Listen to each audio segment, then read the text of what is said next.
Revelation chapter 18. After this, I saw another angel coming down from heaven. He had great authority, and the earth was illuminated by his splendor. With a mighty voice he shouted, "Fallen, fallen is Babylon the Great. She has become a dwelling for demons and a haunt for every impure spirit, a haunt for every unclean bird, a haunt for every unclean and detestable animal, for all the nations have drunk the maddening wine of her adulteries. The kings of the earth committed adultery with her, and the merchants of the earth grew rich from her excessive luxuries." Then I heard another voice from heaven say, "Come out of her, my people, so that you will not share in her sins, so that you will not receive any of her plagues. For her sins are piled up to heaven, and God has remembered her crimes. Give back to her as she has given. Pay her back double for what she has done. Pour her a double portion from her own cup. Give her as much torment and grief as the glory and luxury she gave herself.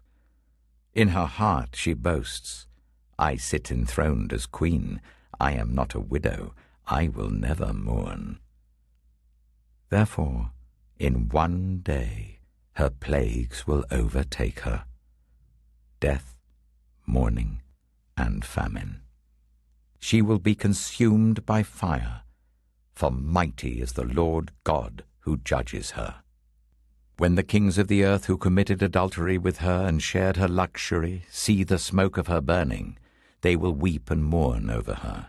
Terrified at her torment, they will stand far off and cry, 'Woe, woe to you, great city, you mighty city of Babylon! In 1 hour your doom has come.'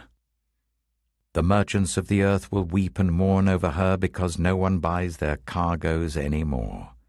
Cargoes of gold, silver, precious stones and pearls, fine linen, purple, silk and scarlet cloth, every sort of citron wood, and articles of every kind made of ivory, costly wood, bronze, iron, and marble, cargoes of cinnamon and spice, of incense, myrrh and frankincense, of wine and olive oil, of fine flour and wheat, cattle and sheep, horses and carriages, and human beings sold as slaves. They will say, 'The fruit you longed for is gone from you. All your luxury and splendor have vanished, never to be recovered.' The merchants who sold these things and gained their wealth from her will stand far off, terrified at her torment. They will weep and mourn and cry out, 'Woe, woe to you, great city, dressed in fine linen, purple and scarlet, and glittering with gold, precious stones and pearls. In 1 hour such great wealth has been brought to ruin.' Every sea captain and all who travel by ship, the sailors and all who earn their living from the sea, will stand far off.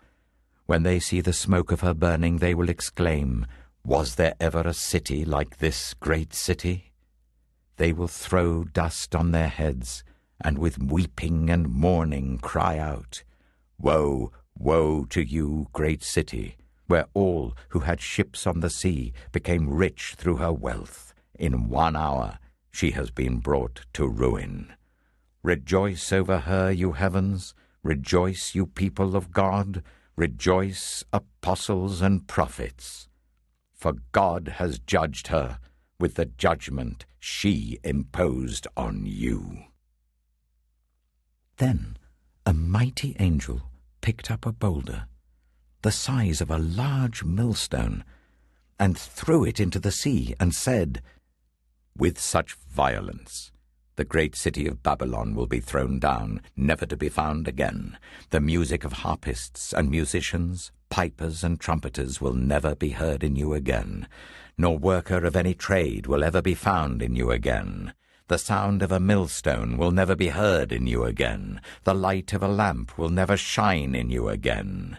The voice of bridegroom and bride will never be heard in you again. Your merchants were the world's important people. By your magic spell, all the nations were led astray. In her was found the blood of prophets and of God's holy people, of all who have been slaughtered on the earth.